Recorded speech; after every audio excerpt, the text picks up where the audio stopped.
नमस्कार साथियों, जय हिंद जय भारत। स्वागत है आप सभी का ऑल एग्जाम प्लस पे। मैं हूं रोहित खरा। दोस्तों, एमपीपीएससी ने जो 4 अगस्त को असिस्टेंट प्रोफेसर के एग्जाम हुए थे उसकी आंसर की जो है प्रोविजनल वाली जारी कर दी है।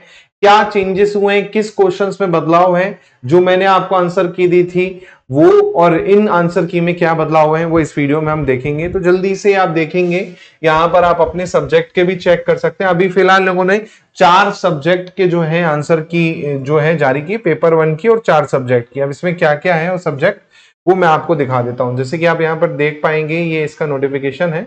इसमें दे रखा है कि भैया आपत्ति लगाने के लिए आपके पास 7 दिन का समय रहेगा। जैसे ही लिंक एक्टिवेट हो जाएगी उससे 7 दिन का समय है ना। और यहाँ पर अभी पेपर 1 की तो सभी की आ गई है और पेपर 2 में अभी रसायन शास्त्र, भूगोल, भौतिक शास्त्र और प्राणी शास्त्र की जो है अभी जारी की गई है। बाकी जो 4 सब्जेक्ट है उसकी भी जल्द आज कल में जारी कर दी जाएगी। तो इसमें क्या बदलाव हुए हैं, कौन कौन से का आंसर चेंज हुआ है वो मैं आपको यहाँ पर बताऊंगा। चलिए, तो पेपर 1 का मैं यहाँ पर डिस्कस कर लेता हूँ आप लोगों से, है ना। पेपर 1 में क्या क्या यहाँ पर आंसर की है, जो चेंज की गई थी, जो मैंने आंसर की दी थी, और इसमें जो बदलाव है वो यहाँ पर देख लेते हैं। चलिए, तो पहला क्वेश्चन आपका यहाँ पर था, जहां पर आपका दे रखा था, है ना। और ये ए सेट ही है जो मैंने आपको डिस्कस कराया था, तो इसका बी ही आंसर दे रखा है। तो बी ही आंसर इसका क्या है, इन लोगों ने दे रखा है, तो ठीक है, ये वाला बिल्कुल सही है।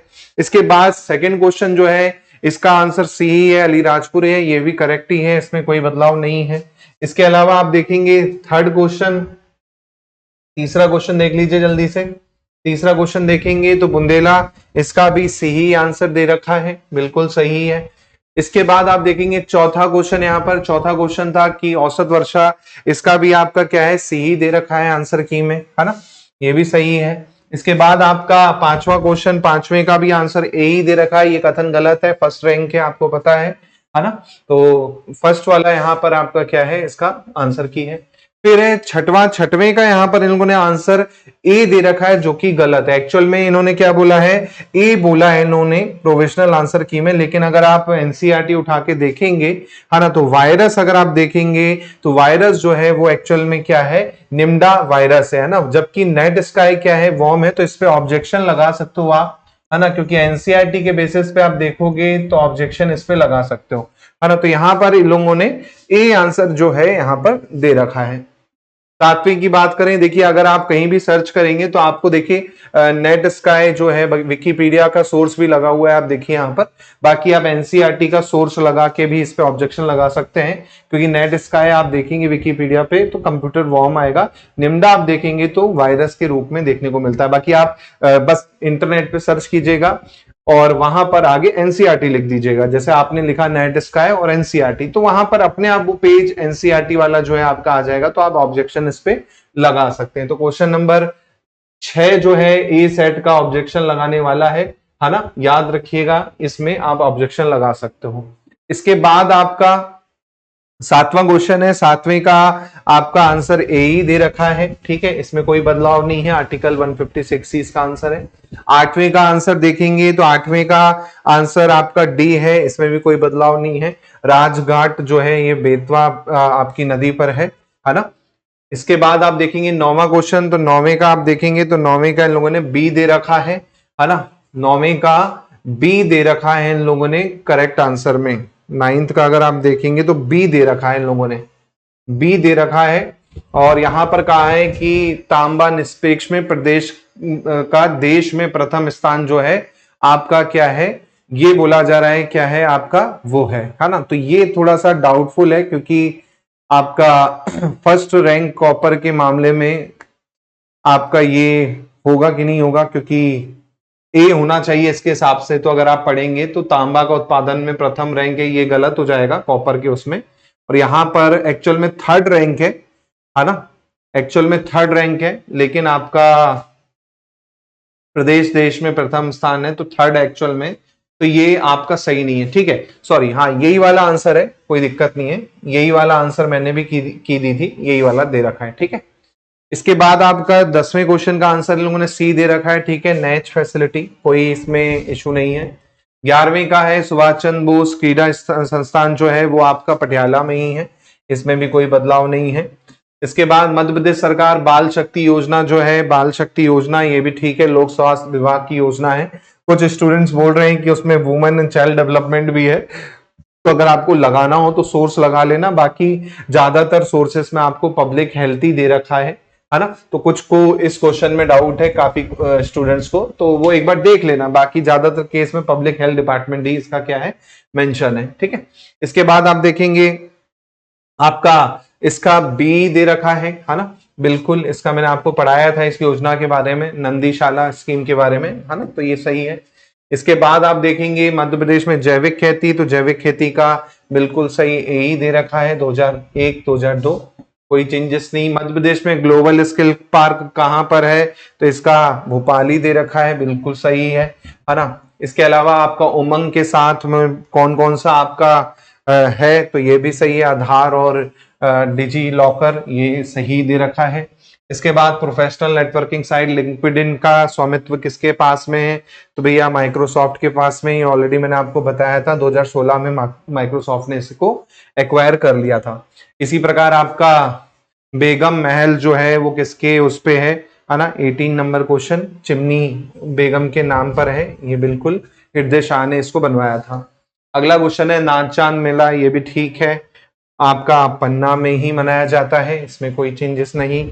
इसके बाद 2023 में ज्ञानपीठ पुरस्कार, ये ऑलरेडी मैंने आपको पढ़ाया है काफी बार, है ना, ज्ञानपीठ पुरस्कार के मामले में कि भाई आपका श्री आपका दामोदर मौजो को तो मिला था 22 में, तो बी वाला छोड़ दो, ए और सी गुलजार और जगत गुरु राम भद्राचार्य जो है उनको मिला था।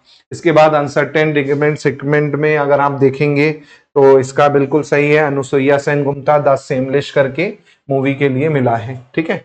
इसके बाद आप देखेंगे फायरवॉल वाले क्वेश्चन में, फायरवॉल वाले क्वेश्चन में इन्होंने हार्डवेयर या सॉफ्टवेयर द्वारा दे रखा है, तो इसका एक बार चेक कर लीजिएगा, क्योंकि ज्यादातर सोर्सेस में तो सॉफ्टवेयर है, बाकी इसको मैं और कंफर्म कर लूंगा आप लोगों को, है ना। तो इसमें हार्डवेयर एंड सॉफ्टवेयर दोनों आपका दे रखा है, या तो हार्डवेयर या तो सॉफ्टवेयर। अगला है ई बीज, ई बीज का बिल्कुल सही है यहाँ पर, है ना, औद्योगिक नीति विकास के लिए, ठीक है। इसके बाद आप देखेंगे मध्य प्रदेश में किस स्थान पर विश्व की सबसे बड़ी क्षमता वाली आपका पूछा गया है, तो ओंकारेश्वर में ही है, जैसे मैंने आपको बताया था फ्लोटिंग, है ना, तो यहाँ पर एक्चुअल में फ्लोटिंग के रूप में अगर आप देखेंगे तो सबसे बड़ा ओंकारेश्वर ही है, ठीक है। उसके बाद है साप्ताहिक समाचार करमवीर कहाँ से, तो ये तो बिल्कुल सही है ना, जबलपुर से ही होता था, माखनलाल चतुर्वेदी, है ना। इसके बाद जलवायु के संबंध में कौन सा कथन सही नहीं है इसमें, तो डी वाला बिल्कुल सही नहीं है ना, कि एवरेज रेनफॉल का जो अंतर है समुद्र की दूरी के कारण बोला है इसने। फिर है एक जिला एक उत्पाद में, है ना, तो टमाटर बिल्कुल सही है, सतना का आपका। इसके बाद आपका 28 नंबर है जॉर्ज केशल, तो ये भी आप सभी को पता है शिवपुरी में है, माधव नेशनल पार्क में। फिर है आपका निम्नलिखित में से कौन सा एप्लीकेशन सॉफ्टवेयर नहीं है, 29 क्वेश्चन, तो इसका इन लोगों ने क्या है, नोटपैड दे रखा है ना, नोटपैड दे रखा है 29 क्वेश्चन का आंसर, है ना, इन लोगों ने नोटपैड दे रखा है, ये बोल रहा है ये एप्लीकेशन सॉफ्टवेयर नहीं है। तो अगर आप देखेंगे तो नोटपैड एप्लीकेशन सॉफ्टवेयर है कि नहीं,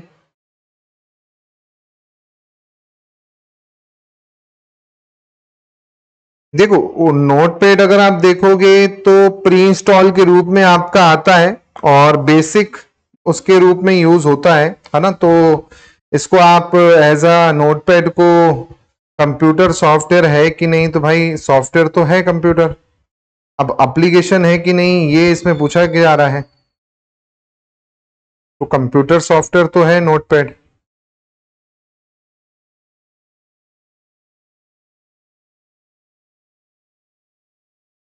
ठीक है, तो इसको एक बार देखना पड़ेगा, एनसीईआरटी में अगर ये मेंशन होगा तो इस पे देख सकते हैं, इन लोगों ने नोटपैड को क्या है एप्लीकेशन सॉफ्टवेयर नहीं माना है, ठीक है। चलिए एक बदलाव इसमें यहाँ पर आपको देखने को मिलता है। इसके बाद 30 नंबर क्वेश्चन है, इसमें बी बिल्कुल ठीक है, धारा 43A के अंतर्गत कंपनसेशन फॉर फेल्यूर। फिर है भारत वन दशा के रूप में 2021 के अनुसार अगर देखें यहाँ पर तो छतरपुर का बिल्कुल आंकड़ा यहाँ पर सही है, 20.23 फॉरेस्ट एरिया। फिर नर्मदा के दक्षिण में स्थित कौन सी पहाड़ियां हैं, तो ये भी आप देखेंगे महादेव की पहाड़ी बिल्कुल सही है। इसके बाद आप देखेंगे यहाँ पर प्रदेश के प्रथम अध्यक्ष के रूप में, तो ये तो बेसिक क्वेश्चन है, इसमें कोई गलती नहीं है, पंडित कुंजीलाल दुबे। इसके बाद आप देखेंगे यूपीआई P2P की जो लिमिट है वो आपकी 1 लाख रुपए ही है, ठीक है, इसमें कोई बदलाव नहीं है। इसके बाद वर्तमान में मध्य प्रदेश में कितनी विधानसभा है, तो भाई 235 ही है, इसमें कोई बदलाव, सॉरी 230 ही है, इसमें कोई बदलाव नहीं है। राम राजा मंदिर तो भाई ये आपका ओरछा में ही है, इसमें भी कोई बदलाव नहीं है। के बाद अजयगढ़ वाले में थोड़ा मुझे डाउट था, है ना, जो मैंने आपको बताया था, तो इसमें कीर्ति वर्मन दे रखा है एक्चुअल में, है ना, कीर्ति वर्मन दे रखा है ना, तो ये एक बार मुझे भी डाउट था, तो एक बार आप लोग देख लीजिएगा, कोई दिक्कत नहीं है इसमें, सोर्स अगर मिल रहे हैं किसी और के तो आप बाकायदा लगा सकते हैं, लेकिन जहां तक मैंने पढ़ा है बाद में, तो उसमें कीर्तिवन और विद्याधर के बीच में थोड़ा सा क्या है, कंफ्यूजन है मुझे भी, तो एक बार इसका सोर्स देख लीजिएगा और लगा दीजिएगा। 38 नंबर की बात करें तो 38 का सी इन लोगों ने कहा है ना, 38 का सी जो है इन लोगों ने कहा है, 38 का सी दे रखा है कि entire management related to electricity is under MPEB, विद्युत संबंधी प्रबंधन जो है मध्य प्रदेश विद्युत मंडल के अधीन आता है, ये सही नहीं है। और हमने क्या टिक किया था, हमने टिक किया था कि मध्य प्रदेश विद्युत मंडल अस्तित्व में नहीं है, Madhya Pradesh electricity board is no longer exist, क्योंकि वो नाम उसका बदल गया था 2012 में, तो ठीक है, इसको देख लीजिएगा एक बार। 39 नंबर का देखेंगे तो उपयोग सही, बिल्कुल। 39 के बाद 40 नंबर क्वेश्चन देखेंगे, 8वां स्थान है ना, 80 है, ये सही है बिल्कुल, है ना। इसके बाद आप देखेंगे 41 का बी, 57 आपका जो था लास्ट फेस में हुआ था। फिर है 42 नंबर, 42 में आपका पीतमपुरी ही है ना, ऐसी जेड वाला पूछा था इसमें, है ना। 43 का आप देखेंगे तो इसमें डाउट था, क्योंकि बुक का नाम इसमें वो था, है ना, तो इसमें इन लोगों ने मदन लाल अग्रवाल जो है दे रखा है, एक बार इसका आप सोर्स चेक कर लीजिएगा, क्योंकि ये बुक कहीं पर आपको इंटरनेट में जब आप सर्च करोगे जागो और जागृत करो तो ये नाम नहीं आ रहा था, है ना, तो सोर्स के रूप में अभी अपने पास कुछ नहीं है, बाकी आपके पास सोर्स है तो कमेंट में जरूर बताएं 43 नंबर क्वेश्चन का, है ना। इसके बाद आप देखेंगे 44 का बेतुल ही सही है ना, गजन सिंह कोरकू का संबंध कहां से है। इसके बाद आपका कौन सा बांध बंजर नदी की सहायक नदी पर है, तो मटियारी नदी पर है, ये बिल्कुल सही है। 45 का भी, है ना, इसमें कोई बदलाव नहीं है। 46 का पूर्णिमा देवी बिल्कुल सही है, करंट अफेयर का क्वेश्चन था, है ना। इसके बाद 47 का आप देखेंगे, 47 का निमाड़ बिल्कुल सही है, मसानिया गीत जो है निमाड़ में गाया जाता है। 48 का आप देखेंगे सी, 48 का सी छिंदवाड़ा बिल्कुल सही है, पतालकोट जो रीजन है वहां पर आपको देखने को मिलती है। और 49 का आप देखेंगे सी दे रखा है, मुंबई और विदर्भ के बीच में आपका क्या हुआ था, फाइनल हुआ था, मुंबई जीती थी। इसी प्रकार 50 का बी, ठाकुर दौलत सिंह जो है आपका 1857 की क्रांति में होशंगाबाद से इन्होंने क्या किया था, वो किया था। तो यहाँ पर आप देख रहे हैं 2 से 3 क्वेश्चन जो है जिनमें थोड़ा सा डाउट है, एक तो राइटर वाला, दूसरा आपका कीर्ति वर्मन, तीसरा एक तो वो श्योर शॉट गलत है कंप्यूटर वाला, और एक एमपीवी वाला भी थोड़ा सा हमको चेक करना पड़ेगा। तो 3-4 क्वेश्चन ऐसे हैं जहां पर क्या है दोस्तों, आप ऑब्जेक्शन लगा सकते हैं, ठीक है। तो ये वीडियो था जहां पर मैंने आपको बताया कि किस तरह था। इसके अलावा नया बैच आपको मिल जाएगा, आप इस नंबर पे कॉल करके अधिक जानकारी ले सकते हैं। 2025 की तैयारी कर रहे हैं। इंटरव्यू की बात करें तो एक बार ये रिजल्ट आ जाए, क्योंकि अभी रिजल्ट क्यों नहीं आ रहा है, रीजन है कि अभी 13% वाले जो लफड़ा चल रहा है 87 और 13%, तो उसकी लिस्ट बनाने में बहुत टाइम लग रहा है, क्योंकि सब्जेक्ट बहुत सारे हैं। उस कारण क्या है, इन लोगों को लिस्ट बनाने में कितने लोगों को कहाँ से निकालना है, कितने को बाहर रखना है ना, तो उस हिसाब से इनको बहुत टाइम लग रहा है। इस कारण क्या हो रहा है कि भाई रिजल्ट आने में क्या है, डिले हो रहा है। तो अभी तो आप लोग की सेकंड फेज वालों की पहले तो फाइनल आंसर की आएगी, देन आपका क्या आएगा, रिजल्ट आएगा। तो अभी तो फर्स्ट फेज का रिजल्ट आ जाए, वही बहुत बड़ी बात है। वीडियो शेयर कर दीजिए अपने साथियों से, ताकि वो भी इस वीडियो को देखकर अपने आंसर जो है बिल्कुल मिला पाए। आप अपने सब्जेक्ट के आंसर भी जरूर मिला लीजिएगा, और चैनल पे नए हैं तो सब्सक्राइब कर लीजिएगा। जय हिंद, जय भारत, धन्यवाद।